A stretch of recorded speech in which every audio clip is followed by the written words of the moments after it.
अस्सलाम वालेकुम नाज़रीन, प्रोग्राम फोर्थ पिलर में आपको खुश आमदीद कहेंगे। मैं हूं इरम चौधरी और आज की हमारी टॉप न्यूज़ हैं जिन पर हमने डिस्कशन करनी है। सदारती निज़ाम या पार्लिमानी निज़ाम, हुकूमती अरकान फिर सदारती निज़ाम के लिए आवाज़ उठाने लगे।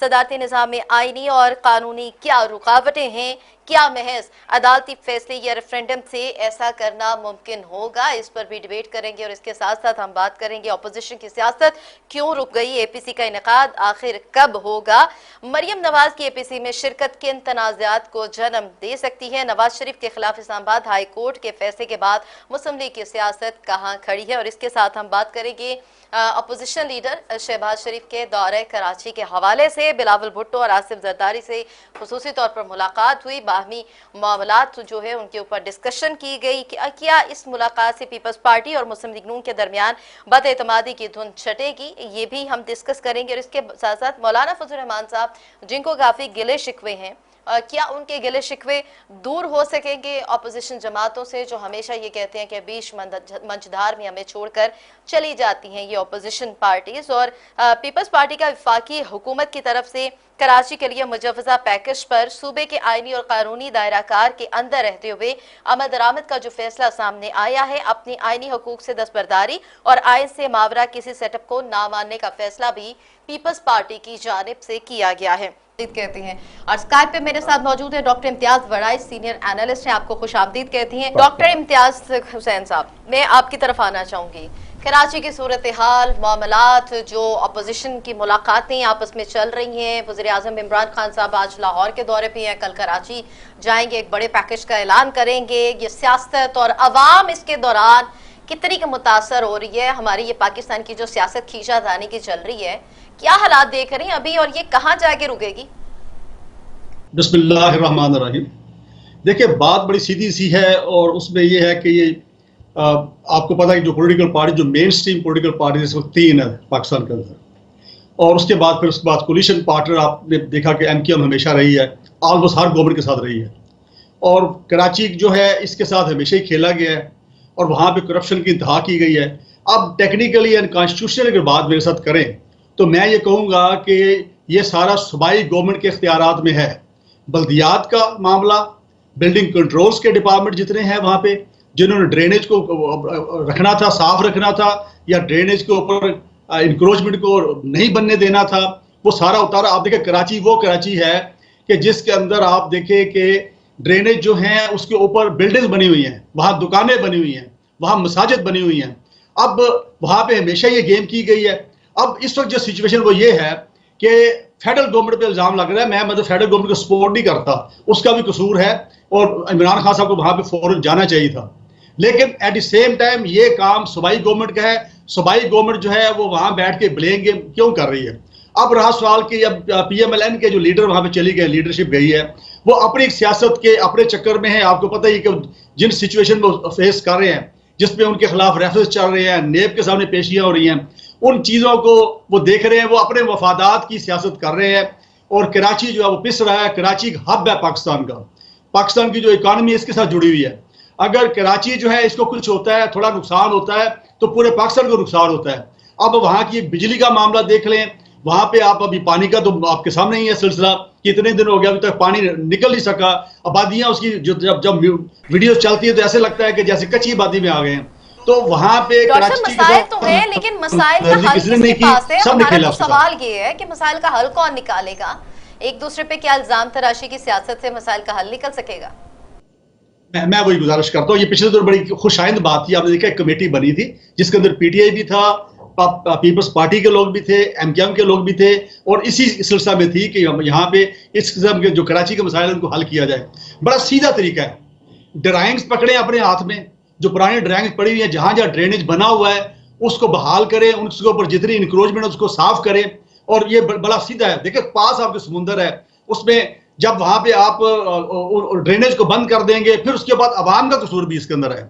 अवाम जो है वो शापर बैग इस्तेमाल करते हैं, वो प्लास्टिक की जो पैकिंग्स है उसको इस्तेमाल करते हैं, और वो भी फेंक देते हैं, और वो ड्रेनेज के अंदर चली जाती है और उसको चोक कर देती है और ब्लॉक कर देती है। तो इसमें अभी जो है वार फुटिंग पे मैं समझता हूँ सूबाई गवर्नमेंट को और फेडरल गवर्नमेंट जितनी भी उसकी फंडिंग उसको अगर रिक्वायर्ड है, जितनी भी वो दे सकती है वो दे। और ऑलरेडी मैं समझता हूं कि सूबाई गवर्नमेंट के पास फंड्स काफी हैं, क्योंकि 18वीं तरमीम के बाद काफी टैक्सेस वगैरह जो सूबाई गवर्नमेंट कलेक्ट कर रही है। तो ये इस ब्लेम गेम से निकल के कराची के लोगों शिकायत को ना वो बनाया जाए निशाना कि उन्होंने पीटीआई को वोट दिया या किसी और को वोट दिया है, इसकी सजा उनको नहीं मिलनी चाहिए। जी न्याजी साहब एक सेकंड लाइन पर रहिएगा, मैं आपकी तरफ भी जी डॉक्टर साहब। तो उसमें उन्होंने सबसे पहले आपने देखा कि मौलाना फजल रहमान ने कहा था कि हलफ ही ना लिया जाए, ठीक है।